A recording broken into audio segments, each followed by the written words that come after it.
Zé Reinaldo, vamos lá, vamos falar então de Venezuela. Tem aqui o seu artigo para a gente colocar na tela. Chega um momento decisivo e a Venezuela está cercada pelo Império e também por alguns vizinhos sul-americanos, né? O Boric está dizendo que vai denunciar a eleição se o resultado não for reconhecido, se a derrota do Maduro não for reconhecida. Diga, Zé. Bom, é isso. Chegou o momento decisivo, as eleições serão no domingo. Pelas informações que eu recebo, o governo do presidente Nicolás Maduro e todas as instituições estatais venezuelanas estão desprendendo o máximo dos seus esforços para garantir uma eleição limpa, segura, democrática, a fim de, posteriormente, continuar garantindo a estabilidade política no país, a paz e a unidade nacional. Eu digo nesse artigo o seguinte: não é uma escolha difícil, como já se usou essa expressão em algum momento na nossa história, que resultou em tragédia. É uma escolha fácil, seja para os venezuelanos, seja para os estrangeiros que se preocupam com a situação na Venezuela. E parece que cada vez mais estrangeiros na América Latina e no mundo se preocupam com a questão venezuelana. Por que não é uma escolha difícil? Porque basta olhar o balanço de realizações dos governos bolivarianos, seja os do Chávez, seja os 2 mandatos do Maduro, e basta olhar a perspectiva de política externa que o Nicolás Maduro tem implementado, as realizações que ele tem feito nesse terreno, tanto pelo bem da integração latino-americana e caribenha, como pela construção do mundo multipolar, as alianças que a Venezuela tem feito com a China, com a Rússia, com os países do BRICS, destacam muito a relação com o Brasil, com os demais países latino-americanos, a força que a Venezuela dá à integração aqui da região, principalmente reforçando a CELAC. Então, há muitas razões que apontam para uma vantagem para a paz mundial, uma vantagem para a estabilidade e o desenvolvimento da América Latina e para a continuidade de um processo democrático popular e socialista, à sua maneira, à sua moda, na Venezuela, são razões suficientes para nutrir esperanças de que a vitória do Maduro vai levar a Venezuela mais adiante. Há dificuldades, há muitíssimas dificuldades decorrentes de um modelo econômico que ainda tem vulnerabilidades. A Venezuela ainda não foi capaz de adotar um novo modelo econômico, precisa preencher essa lacuna, o próprio governo reconhece, mas as dificuldades principais são decorrentes do bloqueio e das sanções que foram impostas pelo imperialismo. Finalmente, há a montagem de um golpe.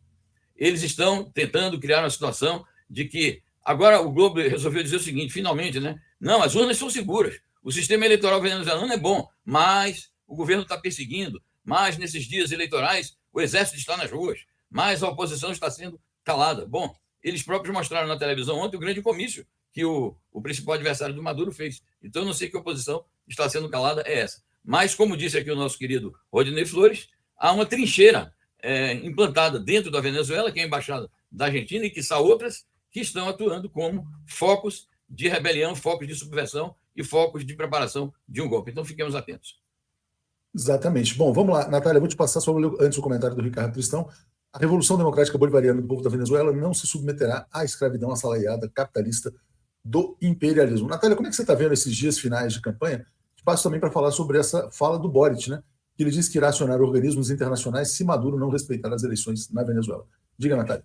Primeiramente, o Boric, ele devia estar preocupado com a situação do Daniel Radui, que está sofrendo lawfare dentro do país dele, que está sendo perseguido dentro do país dele, que compôs, né, a frente ampla com ele, e está sendo detido por razões ilegais, né, por razões sem ter sido julgado, e o Boric não está nem aí. Então, esse é o comprometimento que o Boric tem, né, com a esquerda do seu próprio país, simplesmente esquecer, fingir que não é com ele.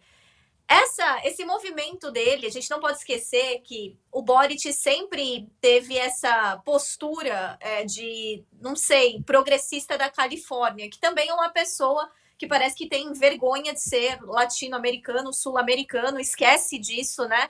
E se alinha, né? Olha para o seu país, olha para o seu projeto de governo como se estivesse no Canadá, como se estivesse na Austrália, na Europa, e não olha justamente para os países ao redor, para os países vizinhos que têm uma história similar, que têm problemas similares e tentam trabalhar dentro disso e fazer a sua própria revolução popular com a sua realidade, não com a realidade que você, por vergonha e muitas vezes racismo, gostaria que tivesse. Então, é isso que eu tenho a dizer sobre esse ódio que o Boric sente em relação à Venezuela, a Cuba, a Nicarágua, enfim. Não é surpreendente, é apenas triste que ele tenha destruído tudo que a esquerda chilena trabalhou tantos anos para tentar conseguir, para tentar, né, chegar ao poder.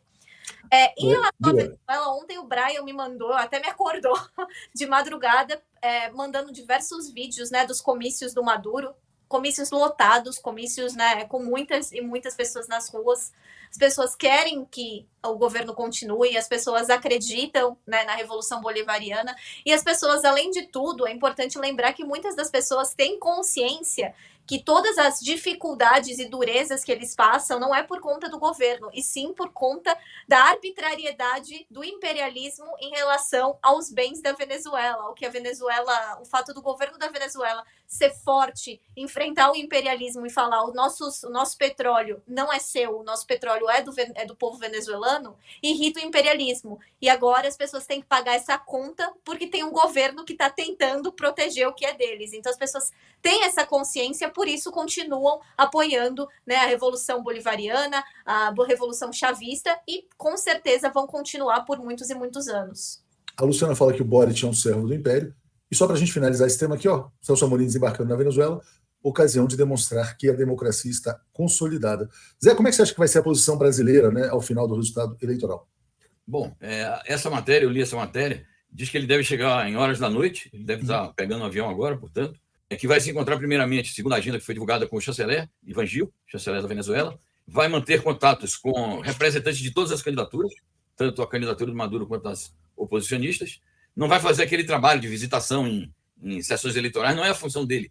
Isso está explícito na agenda de fazer fiscalização eleitoral, observação eleitoral. Ele vai manter contatos políticos e vai manter contatos também com algumas instituições credenciadas como observadores eleitorais, designadamente o Centro Carter e a própria ONU. Ambas as organizações têm equipes de observadores, inclusive técnicos especialistas em procedimentos eleitorais. Então, está dito o seguinte, que ele não vai tomar uma posição política, ele apenas vai reunir os elementos para instruir a posição que o Palácio do Planalto, o presidente Lula, pessoalmente tomará depois de divulgados os resultados. Então, eu acho que a gente tem a expectativa positiva de que o Amorim recolha muito bem as impressões dele e transmita para o Lula, e vamos aguardar. O próprio resultado vai ser determinante para uma posição do Palácio do Planalto. E tenho expectativa também em que as conversas que ele vai manter com o chanceler venezuelano abaixem a bola dessa crispação, digamos assim, que houve entre o Lula e o Maduro.